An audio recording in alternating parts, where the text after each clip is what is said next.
ចូលឆ្នាំថ្មីគេសប្បាយពេញភូមិបះលន់រងំខ្ញុំក៏ត្រូវមើលកូនប្រពន្ធខ្ញុំនាងសុំទៅរួមតាំងពីប្រលប់ដល់យប់ស្ងាត់សូនចាំប្រពន្ធតែពីរអ្នកនឹងកូនចាំប្រពន្ធតែពីរអ្នកនឹងកូនបះគេបិទស្ងាត់សូនម្ដេចមិនតាន់ឃើញនាងមកវិញប៉ុនកាឲ្យតែមានរវល់ចាំមើលនាងព្រៃជើងព្រួលបាយមិនត្រង់មាត់ម្ដងរត់ប្រាព្រួលនាងចង់ទៅរំឈានជើងបនលំទុកប្តីចោលរាល់ដងអាវ៉ាអើយឯងជួយមើលផ្លូវផងអាវ៉ាអើយឯងជួយមើលផ្លូវផងឪចាំឡើងឈឺខ្នងមកឯងមកវិញដាស់ឪថាមិនបានអង្តែទុកសោកបើខត់មិនឲ្យមកច្បាស់គ្មានអ្នកដេកបាន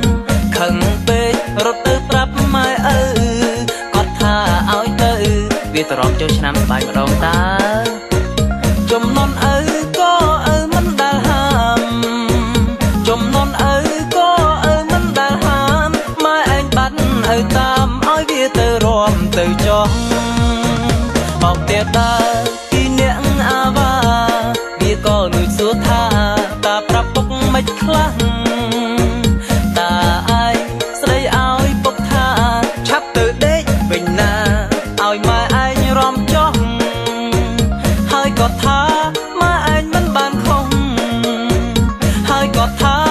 ម៉ែឯងមិនបានខុសគ្មានអ្វីធំដុំសោះព្រោះពូជក៏តែអញ្ចឹង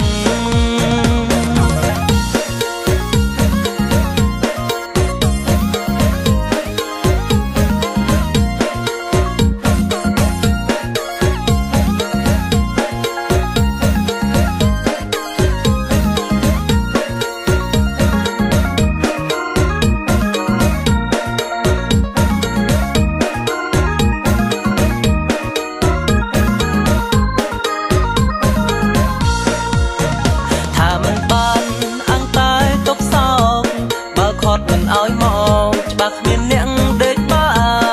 នខឹងពេករត់ទៅប្រាប់ម៉ែឪគាត់ថាឲ្យទៅវាត្រង់ចូលឆ្នាំស្បាយម្ដងតើ